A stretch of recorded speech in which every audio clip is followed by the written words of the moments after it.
اگر آپ کی چھت میں کسی بھی جگہ پہ سیپیج یا لیکیج ہے تو اس کام کے بعد بالکل بند ہو جائے گی، وہاں سے وہ لیکیج یا سیپیج 100% بلاک ہو جائے گی، 100% ختم ہو جائے گی۔ اگر یہ طریقہ آپ کو مشکل لگے تو اسے اپلائی کرنے کا دوسرا طریقہ بھی ہے۔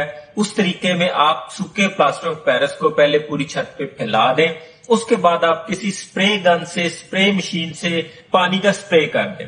اس میں آپ کو وائپر وغیرہ لگانے کی ضرورت نہیں پڑے گی، لیکن اس طریقے میں اس کی اوپر والی سطح پہ اتنی زیادہ صفائی نہیں آئے گی، اتنی زیادہ ملائمت نہیں آئے گی، لیکن گرمی سے بچت اس طریقے سے بھی ہو جائے گی۔ اور اگر آپ کو بارش میں بھی اس کے اوپر چلنا پھرنا ہے تو پھر آپ ایک اور کام کریں، پلاسٹر آف پیرس کو حل کرتے وقت اس کے اندر وائٹ سیمنٹ کی کچھ مقدار شامل کر دیں۔ وائٹ سیمنٹ سے دھوپ کی کراسنگ یا گرمی کے کم یا زیادہ ہونے کا کوئی تعلق نہیں ہے، صرف یہ ہے کہ بارش میں آپ اس کے اوپر چل پھر سکیں گے۔ اگر آپ کے گھر میں چاک کی سیلنگ ہوئی ہے تو بھی بہت اچھی بات ہے، اگر نہیں ہوئی تو بھی اب آپ کو سیلنگ کروانے کی بالکل بھی کوئی ضرورت نہیں ہے۔ سمجھ لیں آپ نے صرف 500 روپے میں پورے گھر میں چاک کی سیلنگ کروا لی ہوئی ہے، یعنی آپ اسے اپنی چھت پہ بچھانے سے پہلے کمرے کا ٹیمپریچر چیک کریں، اپنی روف کا ٹیمپریچر چیک کریں اور اسے نوٹ کر لیں۔ اس کے بعد چھت کی کوٹنگ کرنے کے بعد بھی ایک دفعہ کمرے کا ٹیمپریچر چیک کریں،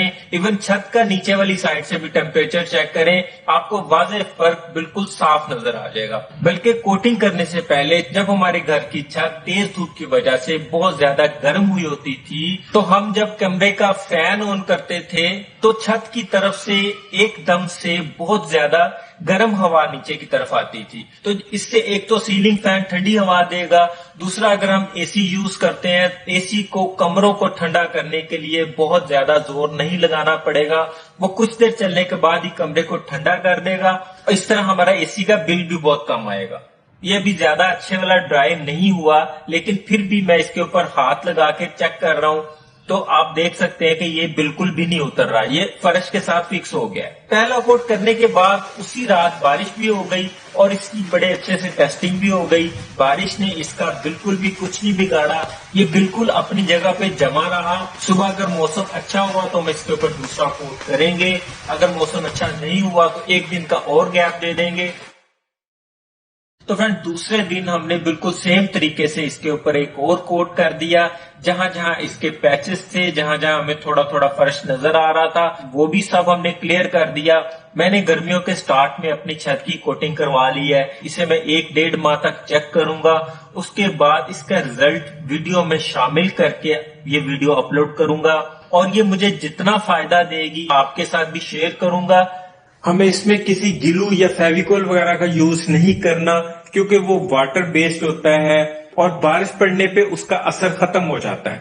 ہمیں بالکل بھی کسی جمبو لون، کسی تھرموپول وغیرہ کی کوئی شیٹس بچھا کے ان کے اوپر مٹی ڈال کے کوئی فرش نہیں لگوانا، کسی لک وغیرہ کی ضرورت نہیں ہے، کسی مہنگے کیمیکل کی ضرورت نہیں ہے، کسی بھی ایسی چیز کی ضرورت نہیں ہے ہمیں جس میں محنت بھی زیادہ لگے گی اور پیسے بھی زیادہ لگیں گے۔ ہمیں اس میں کوئی کلی یا چونا وغیرہ یوز نہیں کرنا، کلی بارش سے بھی اتر جاتی ہے اور چلنے پھرنے سے بھی اتر جاتی ہے، اور وہ کوئی ایسی لیئر وغیرہ نہیں بناتی جو گرمی کو دوسری سائڈ پر جانے سے روک سکے۔ کلی کرنے کا مقصد صرف اور صرف چھت کو سفید کلر کرنا ہوتا ہے، یہ مانتے ہوئے کہ سفید کلر گرمی کو زیادہ ابزارب نہیں کرتا، جبکہ پلاسٹر آف پیرس ایک موٹی لیئر بنا دیتا ہے جو نہ تو خود گرم ہوتا ہے اور نہ ہی گرمی کو دوسری سائڈ پر جانے دیتا ہے۔ آپ یقین کریں کہ صرف 500 روپے لگانے کے بعد ہمارا پورا گھر بالکل ٹھنڈا ہو جائے گا، ہمارے اس لینٹر سے نیچے والے حصے میں تیز دھوپ یا گرمی سے کوئی اثر نہیں ہوگا۔ ایون اگر آپ کے گھر کی پچھلی سائڈ پہ کوئی دیوار ایسی خالی ہے جہاں سے اس پہ دھوپ پڑتی ہے اور آپ کا پورا گھر یا کوئی اسپیسیفک کمرہ بہت زیادہ گرم ہو جاتا ہے، تو اس جگہ پہ بھی سیمنٹ یا کوئی لک وغیرہ لگانے کی بجائے اس دیوار پہ بھی آپ پلاسٹر آف پیرس کو لگوا سکتے ہیں، نہ تو سیم رہے گی اور نہ ہی گرمی کراس کرے گی۔ روف کی اس کوٹنگ کے بعد جب آپ اپنے کمرے کا اے سی چلائیں گے تو آپ کو واضح فرق نظر آ جائے گا، آپ کو پتہ چلے گا کہ اے سی بہت جلدی ٹرپ کیا ہے، اس نے کمرہ بہت جلدی ٹھنڈا کر دیا ہے۔ یہ سول انجینئرز کا ریکمینڈیڈ ہے اور 100% کام کرتا ہے، اور جتنے بڑے بڑے ہالز اور کولڈ سٹوریج کی روفز کے اوپر بھی اسی مٹیریل کا استعمال کیا جا رہا ہے۔ اس کی کوٹنگ کروائے ہوئے تقریباً آج ہمیں 1 ماہ گزر چکا ہے. اس پہ دھوپ بھی پڑی ہے, اس پہ 2-3 دفعہ بارشیں بھی ہو چکی ہیں جس میں یہ بارشوں کا ثبوت بھی ہے.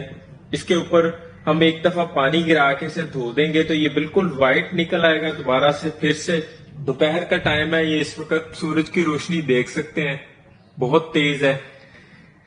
آپ یقین کیجئے یہ ذرا بھی گرم نہیں ہے اور اس کی نسبت یہ فرش بہت زیادہ گرم ہے.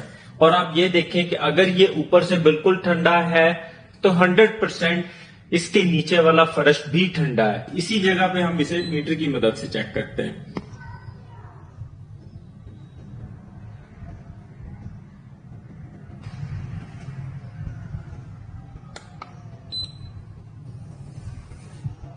تو فرینڈز آپ دیکھ سکتے ہیں کوٹنگ اور بغیر کوٹنگ والے فرش میں اس وقت 13 سے 15 ڈگری کا فرق آ رہا ہے, جو ایک بہت بڑا فرق ہے جس سے ہمیں گرمی کی شدت سے بہت بڑا فائدہ ہو سکتا ہے. یہ فرش بالکل ایک دوسرے کے ساتھ ساتھ ہیں, یہ نہیں کہ کسی جگہ پہ زیادہ دھوپ ہے کسی جگہ پہ کم ہے. میں پھر ایک دفعہ اس کا ٹیمپریچر چیک کر دیتا ہوں. آپ دیکھ سکتے ہیں یہاں پہ 51.9 یعنی 52 کے آس پاس ہے, اور یہ بالکل اس کے ساتھ والی جگہ ہے, بالکل ساتھ والی ہے. یہ یہاں سے ہم نے چیک کیا اور یہ اس کے ساتھ والی جگہ ہے. اب یہاں پہ چیک کرتے ہیں تو یہاں پہ یہ 38.3 آ رہا ہے, یعنی 14 سے 15 ڈگری کا اس وقت نمایاں فرق نظر آ رہا ہے. تو امید ہے آج کی ویڈیو بھی آپ کو بہت اچھی لگی ہوگی. ویڈیو پسند آئے تو اسے لائک اور دوستوں میں شیئر لازمی کیجیے گا. چینل پر نئے ہیں تو اسے سبسکرائب کرنا مت بھولیے گا. اپنا اور اپنوں کا خیال رکھیے گا. بہت بہت شکریہ. اللہ حافظ.